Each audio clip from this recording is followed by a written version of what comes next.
Hey, it's Marie Forleo, and you are watching Marie TV, the place to be to create a business and life you love. Now, if you've ever hit rock bottom in your relationships or in your life and wondered if you had the strength to come back and make it to the other side, this episode is for you. Glennon Doyle Melton is a New York Times bestselling author, activist, and creator of the wildly popular online community Momastery. She's also the founder of Together Rising, a nonprofit that has raised over $4 million for women and children in crisis. In her highly anticipated memoir, Love Warrior, Glennon tells the story of her journey of self-discovery after the implosion of her marriage. Glennon! Marie! Oh my God, I'm so excited! I'm so happy you're here. So first of all, congratulations. You guys, Love Warrior, this is amazing. I could not put your book down. I was so excited every single night to come home and read it, and I had it on my bedside table. Congratulations. Thank you. So let's start with your story and this concept of brutiful, which I know is core to your brand. What does that mean? Brutiful. Okay, so, I guess the first time I figured brutiful out was when I was 10 years old. So I just kind of was a super sensitive kid, and I remember looking out at life and being like, whoa, this is like, yikes. Like, this is hard and scary, and there's too much pain here. And so I decided to drop out of life into addiction. So I became bulimic when I was 10 years old. And I think addiction is really just like a hiding place, right? Where sensitive people go to hide from love and pain, right? Or from beauty and the brutality of being human. So I hid there for a long time. And as addictions do, bulimia morphed into alcoholism, which morphed into all the other things. And it wasn't until I was 25 years old and sitting on a cold bathroom floor, staring at a positive pregnancy test, just shaking from terror and withdrawal.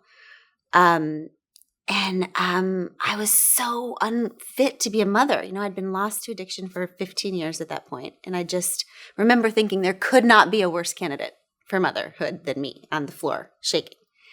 And still something about that invitation about that pregnancy test just read as an invitation to come back to life. And I remember looking at the little positive sign and thinking, oh, I get it. Like, if I want something this beautiful, if I want to be a mother, then I also have to take all the brutal stuff. Like, if I'm going to claim the beautiful parts of life, and that means I have to show up, right? Like, vulnerable. I have to show up, like, without the booze, without the drugs, without all of the crutches I've used. If I want to be a mother, I have to just show up sober as me, and that means I'm going to have to take all the pain too, right? So that's when I figured out that you can't have one or the other. Like, you can't have the beautiful parts of life and not have the brutal parts of life. You know, you can't do what we try to do, which is selectively numb, right? I'll just numb the pain away. I'll just make the valleys not so bad, and you get none of the mountaintops, right? So that's when I figured life is not either or, you know, like a fully human life is and both. It's so brutally hard. And it's also so freaking beautiful. And the beautiful is just a little teeny bit more powerful than the brutal, right? And that little teeny bit just makes it all worth it. So one of the main messages in your book is the power of rock bottoms in our lives. What was the big rock bottom for you that really catapulted the idea to want to write this book?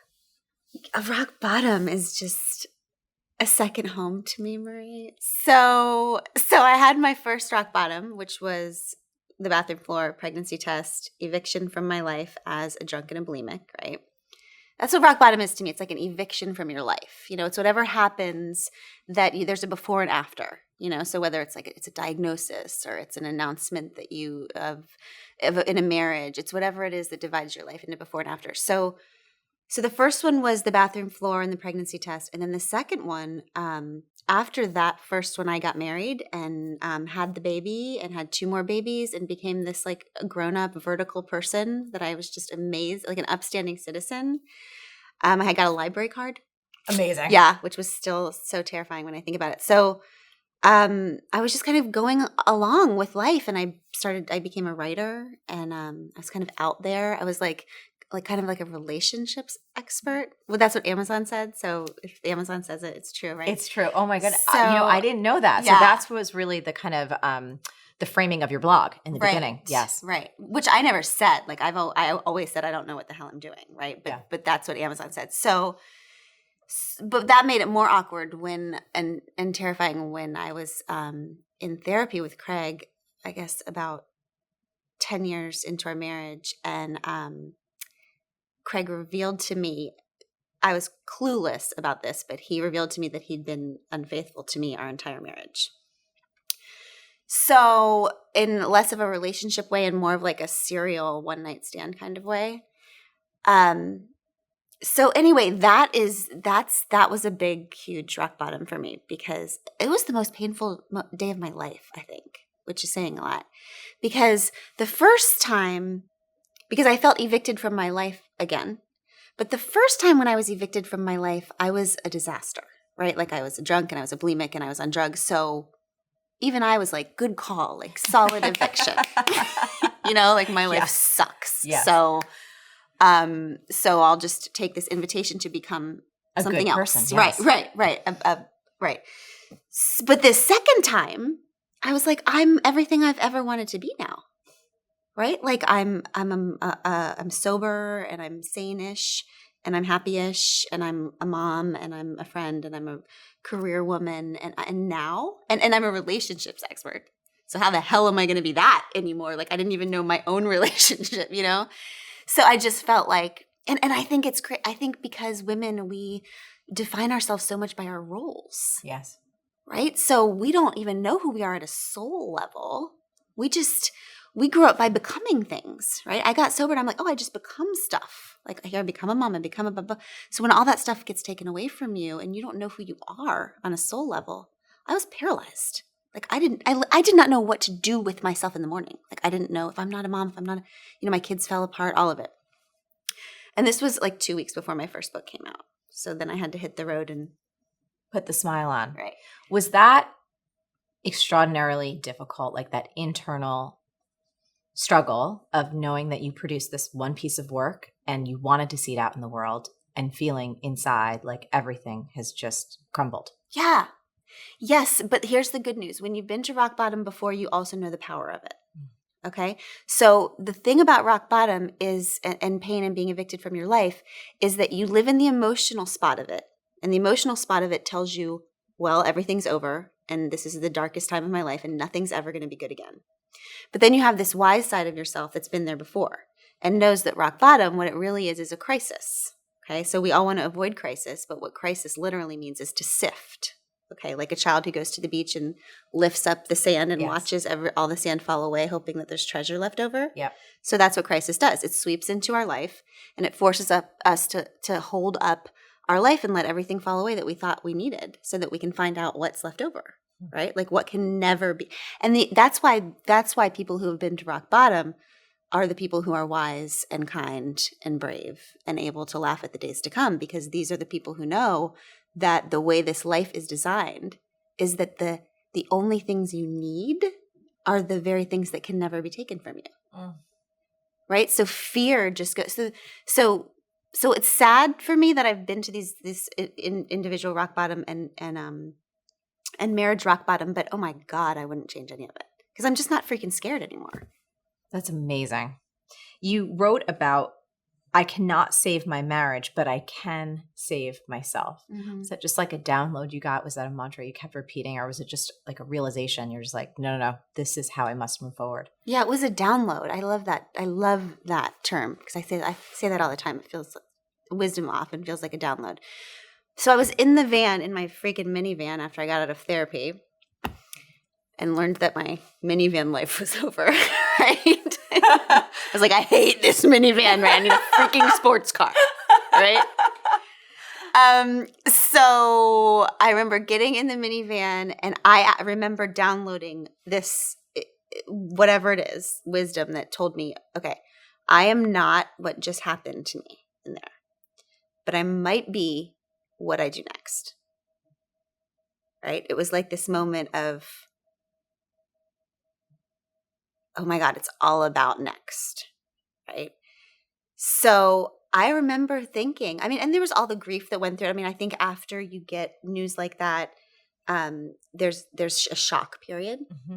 So the shock period came right away. I had that wisdom, and then the shock period came. And the shock period is actually amazing. Like, I think of it as a grace period, because that's when the grief hadn't sunk in, and I was just like gathering what I needed for winter. It was like the fall happened in the therapy, and then it was like winter was coming, and I knew it. Because when grief It's like takes the Game over, of Thrones, winter is coming. winter is coming. Prepare. So for me, it was like, call my sister, Yeah. rally the troops. Like, I remember going to my computer and like writing down everything that I know, like the questions that I can't answer. What's going to happen to my marriage? What's going to happen to my children? What's going to happen to my life? Questions I can answer. Am I loved? Yes. Have I survived rock bottom before? Yes.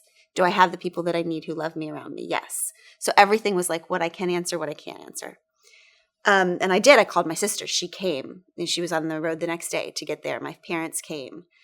But yeah, I remember thinking I don't know if this will be a redemption story for my marriage, but this is sure as hell going to be a redemption story for me. Right? Like, I'm going to use this crap because pain, I mean, we don't do well with pain, right? Like, we think pain is something to be fixed or something to be numbed. And the second we feel pain, we think we did something wrong. Yes. Right? We think like it's a mistake. And we need to get over it immediately. Get over it, get rid of it, numb it, like give it to somebody else. Yeah. Which is, we'd say hot potato, right? Yeah. Like every time someone's unkind to you, it's just because they didn't know how to be still with their pain, right? So they just pass it on to you real quick. But I don't know. I mean, I'm someone who avoided pain my whole life, right? I started avoiding pain when I was 10 years old. And now what I've learned and what I knew to do with that pain is that pain is like, it's holy, man. It's like joy. You know, it's not something to be numbed. It's something to be felt and then to use. You know, pain can become, if you can be still with it, pain can be transformed into this fuel, you know, that you use to get your work done down here. So, but you have to be still with it, right? You can't easy button your way out of it with the million things that I always want to easy button my way out of it, right? It's like an alchemy. Like, you have to sit inside of it. So that's what I did. I'd used my pain to save myself. Let me ask you a question from a practical standpoint, because I think this is something that a lot of people don't really talk about, and they don't really have the opportunity to have a conversation. You were already somewhat of a public figure. I mean, you had your book, you had a blog, you had a growing audience, and then you get this news.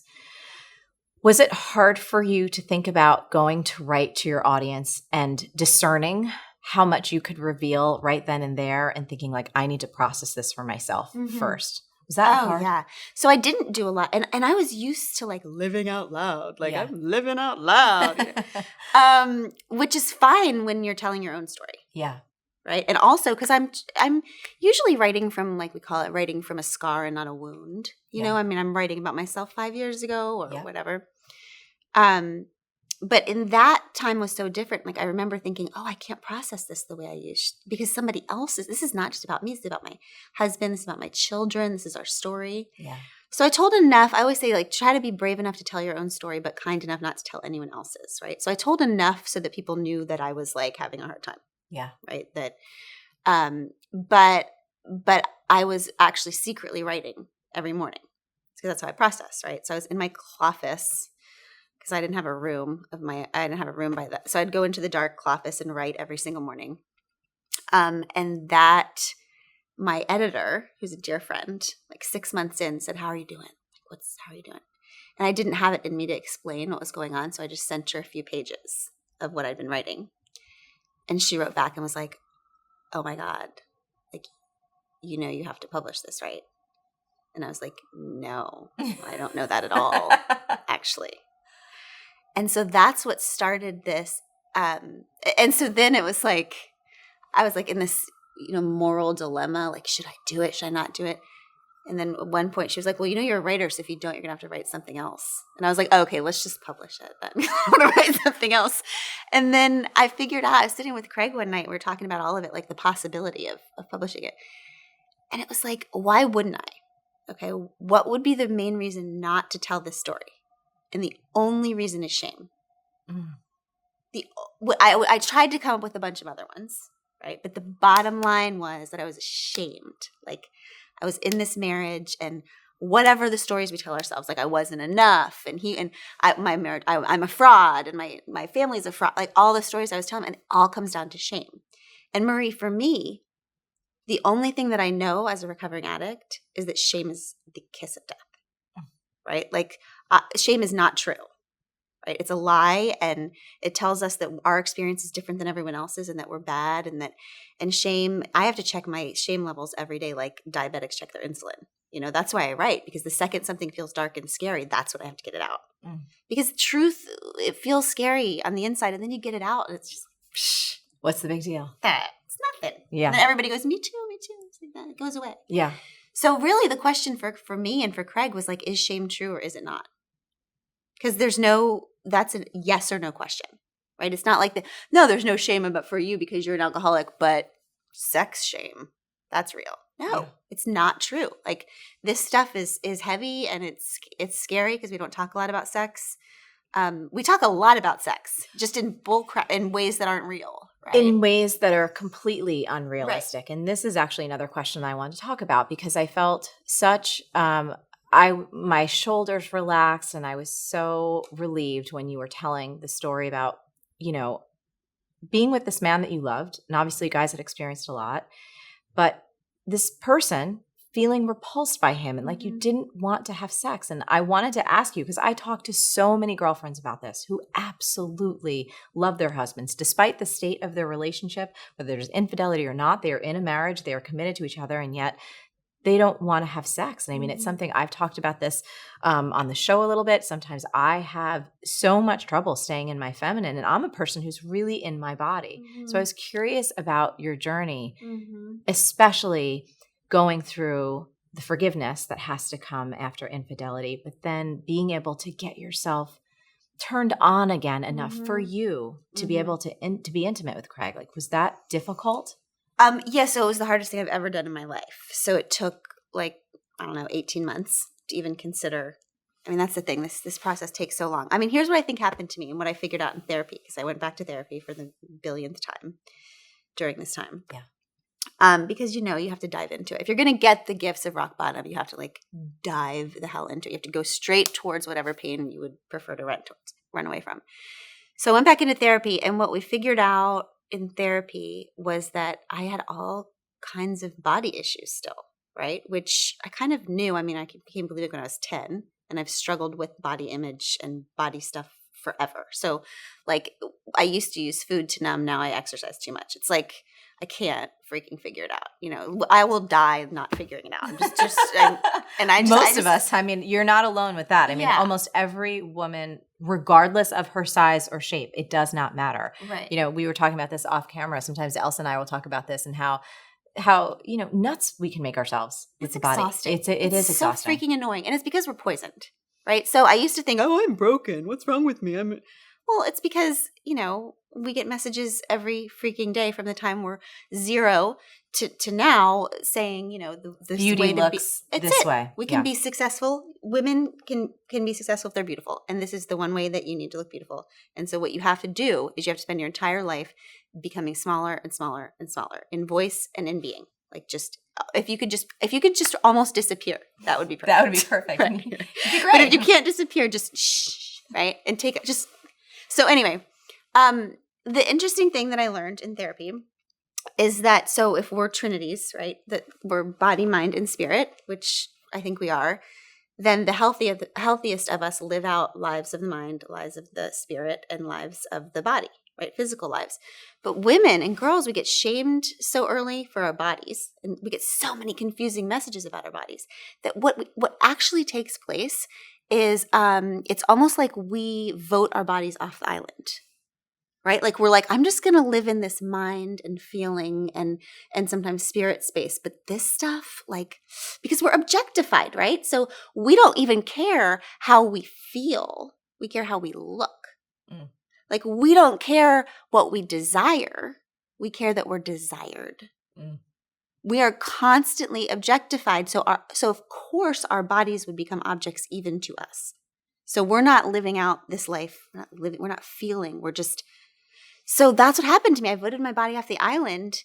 And so that's why sex for me feels like I'm being used. because this isn't even me. Like, I don't know what this is. I've been shaping it into this thing that is as acceptable but then I'm angry about it. Mm-hmm. Right? There's a part of me that's really pissed that knows that I should be doing something different with my body and feeling differently about my body and caring how I feel instead of how I look and caring what I desire and what I want instead of being wanted. So my therapist and I figured, she said, we need to have a reunion. Like, we need to like vote your body back on the island. And I remember saying, that sounds really hard. Do you have another pill? And she goes, no, we're going to do the work. We're going to do the work, Glennon. So I ended up in yoga. So Marie, this yoga thing freaking saved my life, because there's like a bunch of stuff you have to do before the sex, right? Like you can't just be in your body if you're someone who's lived in your mind your whole life. I mean, I started reading obsessively when I was 3. Then I became bulimic. My whole life has been a retreat into my mind, right? So when you say I'm someone who lives in my body, I can tell that about you. I've always been able to tell that is not me, right? I'm just not even here. So what would happen during sex is I would be like planning dinner. And I would be like, are we done? Like, are you done? Are you done yet? Yeah. No. So I had to practice in yoga. Like I had to practice. I remember sitting there and being like, oh, like they would tell me to move and they would say something. I remember being about balance one time, and they were like, push in with your leg in the front and push in with your leg in the back. That's how balance happens. It's two opposing forces pushing in on an object. And I remember being like, oh my God, I thought you became more balanced by eliminating pressure.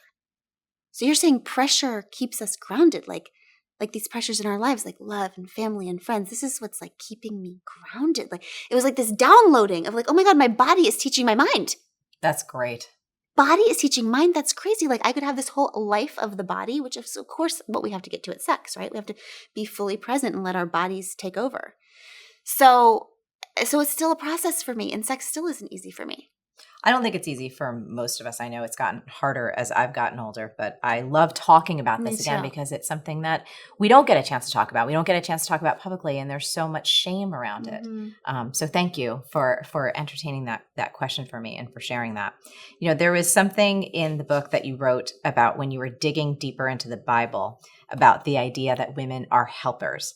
Tell us about the discovery that you made with the Hebrew word Izer and what that means. Yeah, so I mean, like sex, religion is something that I've struggled with for a long time. So I'm like a God freak, like obsessed with God. Even when I was just drunk all the time, I just felt like there was this force loving me and holding me. I always felt held, you know.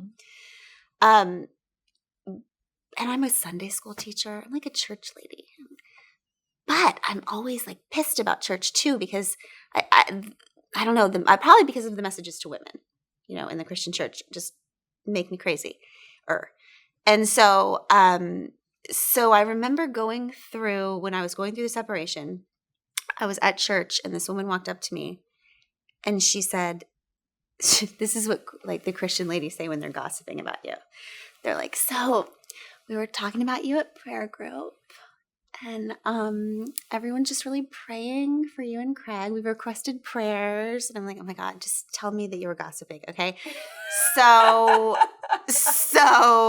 she goes, we just want to remind you that, you know, you are here to help Craig through this time. You know, you were given to Craig as a helper. So this is a Christian thing that we're told that the word Ezer that God uses to describe woman means helper. Okay, so that's what I was taught as a child. God made a man, and then God made man a helper. Okay, so that's nice and helpful. So right. So that has always just pissed the living hell out of me. But it's scary to raise your hand in church, right? So I quit going to church after that woman said that to me. Because I thought, oh, okay, so now I'm not only supposed to deal with this infidelity and all this crap, but I'm supposed to help him through it because not so much. Right. So I'll just skip all the other things that I thought during that time. So I quit for a while, and I remember sitting in my I'd just gone to this breathing class, which was so amazing. This woman, I was having all these like spiritual experiences that were kind of making me doubt a lot of things that I'd been taught in church. And so this woman that I had been talking to kept saying, go to the source. Like, you need to get rid of all the middlemen between you and God, right? You need to start going to the source. And that kept going back to me in my head. And I came home one night. And so I picked up my Bible, which I hadn't picked up for a while because I just was so mad about all of it. And I looked up the word that God used to describe woman. And then I started researching myself. Right. I got on the internet. I got on a bunch of like really reputable sites and started learning. So Marie, interestingly enough, it turns out that Ezra doesn't freaking mean helper. Okay. Ezra means warrior, right? Ezra means strong and benevolent, right? So Ezra is used in the Bible to describe really, really strong military forces, God herself, and woman. So can you just tell me how from strong, benevolent warrior, they got helper? Right? Wishful thinking. Like because it was a bunch of men at a table. They were like, well, we have to freaking get the laundry done. Okay? So we're just going to say it means helper. That's why you have to be at the table. That's why there has to be women at every single table, because if you're not at the table, you're on the menu. Yeah. Right? So that just changed everything to me, man. I was like, oh, this is not like God put me here as like a love warrior. That's where love warrior came from. Like, what God cares about is peace and love and beauty and caring for hurting people. And so God put woman here as someone who cares about peace and love and beauty and caring for hurting people. This leads us exactly where I wanted to go next, which is sistering. And there's two more things I want to cover before we wrap up. But sistering is something I saw you post about on Facebook, and I loved it. Can you share a little bit about your philosophy of sistering? Yeah. So it's this idea that life gets hard sometimes, gets really heavy, and what do we do with that? So there's this term in carpentry. So what carpenters do is they build, right? And they the building block of carpentry is the joist. And so a joist is just a corner. It's also, I don't know if this is right, but whatever. I like it. Okay, all right. Yeah, so joist, it's a corner. And so sometimes what happens is there's too heavy of a load on top of the joist. Mm-hmm. And so it starts to weaken. And so when the joist starts to weaken, the carpenters bring another board to the left of the joist and shore it up. And if that doesn't strengthen it enough, the carpenters bring another board to the right of that board. And then it's so solid with a board to the left and the board to the right that it can handle any kind of load. And so that process is called sistering. Which I feel like is the most perfect description of how I've gotten through life. I can't even, we think, sometimes life just gets too heavy. Yes. Like, the load on us gets too, and the mistake we make is to think it's a mistake, right? We think, oh my God, I did something wrong, or what did but I think life gets too heavy and too hard because it's supposed to, right? Because when it gets too heavy, that's when we have to call for a sister to the left, and we have to call for a sister to the right. And that's the best part of life. Right? It's not getting through it so perfectly, and it's needing people and being needed. Yeah. Right? So I just want my whole life to just be a dance between being sistered and sistering. And the best part is you don't have to say the right thing or do the right thing or bring the right thing to be a good sister. You just have to show up and just stand there and be strong. That's my whole Which we plan. can do. I can do that. Stand there. I loved that. That video brought me to tears. It was awesome. And speaking of sistering, I was so honored and so excited that we got a chance to play together earlier this year with the Compassion Collective. So I know so many people in our audience loved being a part of that campaign and loved being a part of the collective. So I was curious if you have any updates for us, because I know everybody would love to hear. Yeah, I do. First of all, thank you to your community. You guys are amazing. Army of love warriors. You really are. So yeah, the Compassion Collective, this is this idea that, I guess when you figure out that all of the magic in your personal life happens when you rush towards the pain instead of away from it, you kind of take that to the universal and you think, oh my God, what if I rush towards the pain of the world instead of turning away from it, right? What if heartbreak, what breaks my heart is actually not something to be numbed or avoided or be silent about either? What if what breaks my heart is a message to me, like is a wake up, is like a shining arrow that is pointing me directly towards my purpose, right? Because that's what we're freaking here to do. Yes. That's it, is to like heal ourselves and heal the world. And you don't heal yourself completely before you heal the world. Yes. That's the other thing people think, like, I'll just wait till I'm done. Or I have it all together. Well, good luck. Yeah. Okay? Because no, that's never going to happen. It's just this constant of both.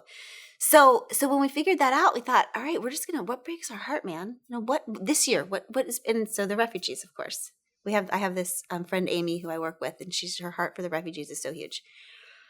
So then the best thing you can do when your heart breaks for something is assume that other people's are going to also, because we're all exactly the same, right? So then the best thing you can do is just invite people into the story. So that's what we did with the Compassion Collective. So it was you and Brene and Liz and Rob and Cheryl. And then this year we had Valerie and Laverne Cox too. And God, I don't know, it's just the best thing in the world. But I mean, I'm a writer. So I just write the freaking story, right? So, I mean, we all have these gifts. I think writing is a gift for me. Mm-hmm. And the only use for it is service, right? Like, it's like, what are we going to do? Where are our gifts going to take us? It's always going to take us right to the service lane, right? It's not a mystery. That's why anyone doing anything awesome always ends up in the same river, right? And all the cool people are there, right? Everyone awesome is in that river, like in the service river.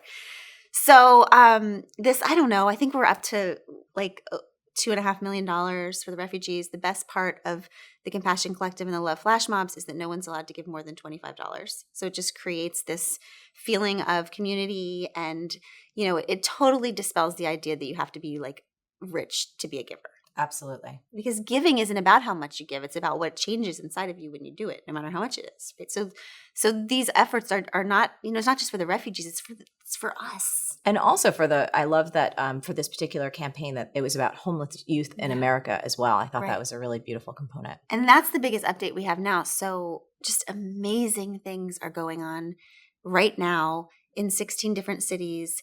All in with homeless shelters who are or homeless shelters or programs who are serving youth. So we've learned so much. One of which is youth homelessness is the fastest growing population of homeless people in America. Also, the LGBTQ community is the largest growing population of that homeless group because of a lot of reasons, mainly being rejection from family. Okay. So that makes me want to like stick a knife in my eyeball, right? That makes me want to explode because for so many reasons. And so what that tells me is that's where I need to be. Right. Yeah. So now we're just in it, man. We're just like, I mean, just creating all of these programs for these LGBTQ. We'll give you all the updates soon. We're working on them right now. We'll put links to below the show just so you guys have them. Yeah, but what's better on earth than like seeing some kids who have been rejected from family and being like, we'll be your family. It's such a beautiful thing, and I'm so excited to continue and to bring the work to even more people and to see how much more goodness we can bring to the world. Glennon, you are amazing. Thank you for the work that you're doing. Thank you for this beautiful book and for making the time to come on the show. I adore you. I adore you too. Thank you for you and your work, and thank you for trusting me with your people.